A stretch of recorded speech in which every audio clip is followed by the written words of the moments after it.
Pitigliano est perché sur une falaise de tuf et se dresse de manière imposante au-dessus des vallées où coulent les ruisseaux Lente, Meleta et Proccio.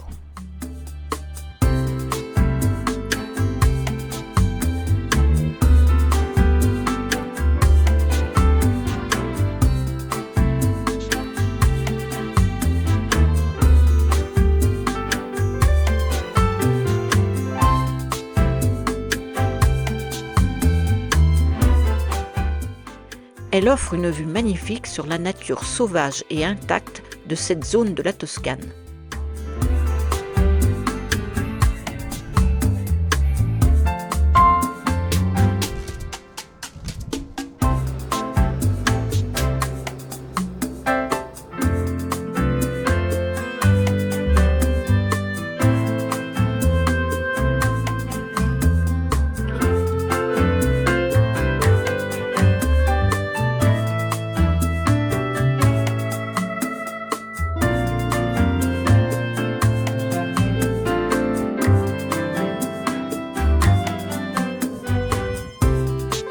Pitigliano est un petit coup de cœur pour nous.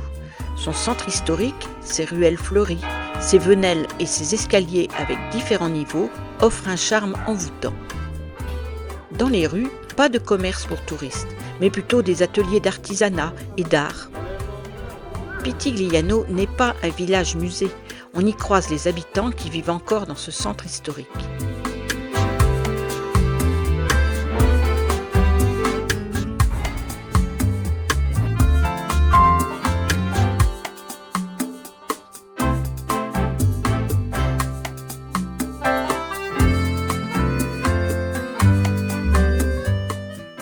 On peut dire que Pitigliano est un véritable joyau d'art, d'histoire et de culture.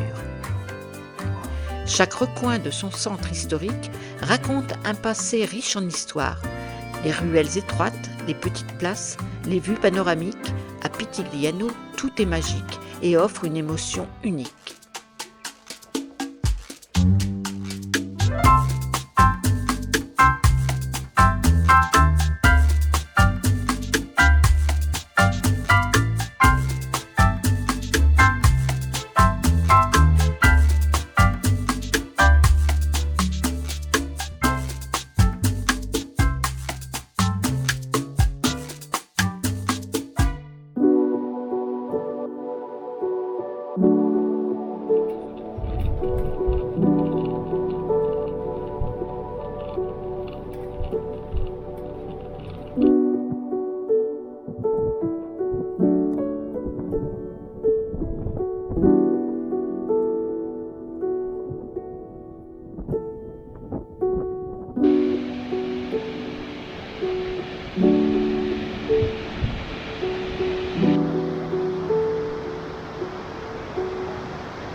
Les cascades du Moulin, également appelées Cascate del Golero, sont des eaux thermales sulfureuses qui ont naturellement creusé de petits bassins dans la roche de Travertin.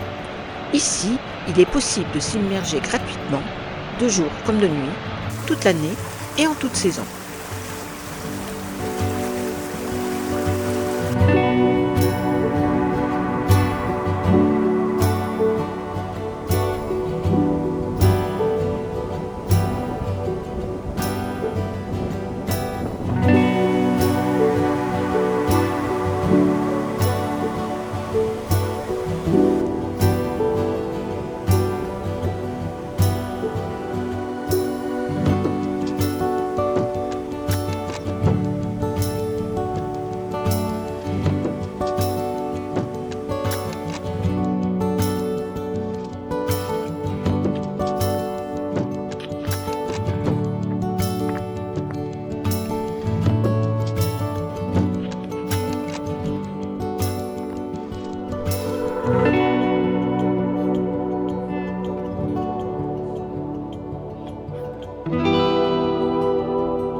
Castel del Piano est une charmante ville située à 1000 mètres d'altitude, riche en histoire et en patrimoine.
Castiglione d'Orsia est un village perché sur une colline du versant nord de l'Amiata.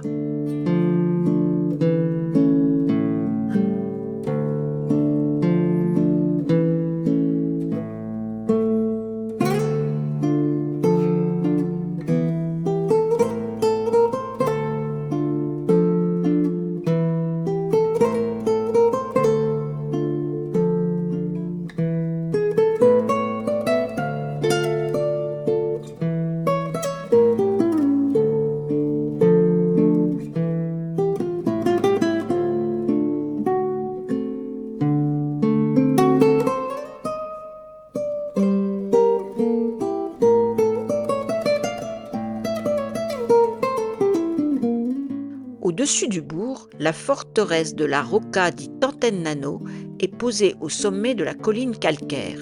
Elle permettait de surveiller la vallée entre le IXe et le XIVe siècle.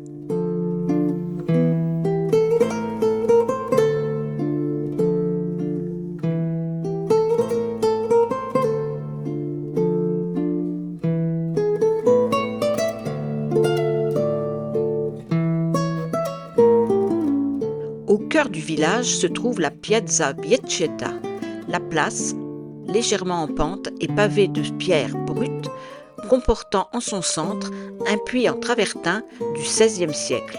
Il fait face au palais de la mairie.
Pienza est un des villages les plus connus de la vallée de l'Orsia.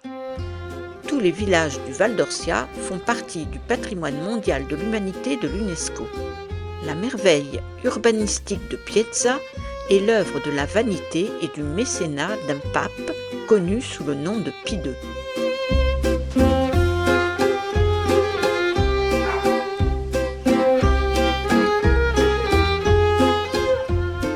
Chiesa est traversée par une grande place, il Corso Rossilino, qui organise la ville depuis la Porta Prato jusqu'à la Porta al Siglio. Nous entrons dans le centre historique par la belle porte qui nous guide dans la rue principale. Nous nous imprégnons de l'atmosphère de ces rues à l'écart de la cohue des grandes villes.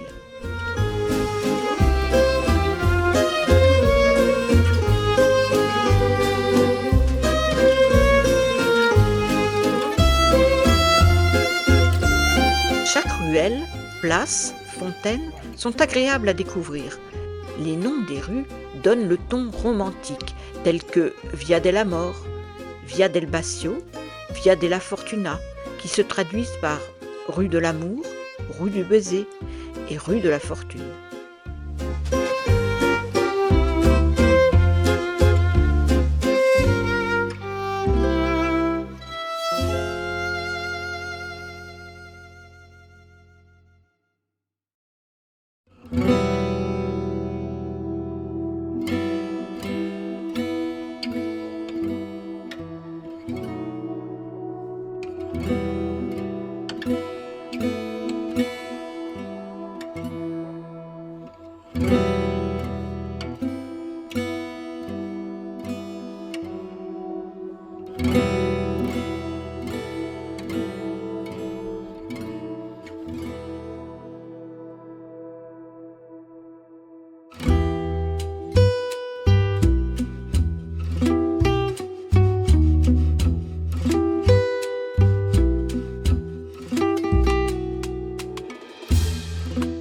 Cette petite ville, sertie dans ses remparts, a une architecture marquée par le style Renaissance. Elle s'étire le long d'une étroite crête de grès, dominant deux vallées à une altitude de 605 mètres. Elle est célèbre pour le Vino Nobile, l'un des vins toscans les plus appréciés. Dans la rue principale, pentue, on y trouve beaucoup de commerces, dont quelques caves, cantinas. Mais ce qui est certainement le plus beau, ce sont les paysages toscans que l'on peut admirer à partir des hauteurs de la ville. À Monte Pulciano, on devine les traces d'un riche passé datant surtout du Haut Moyen Âge.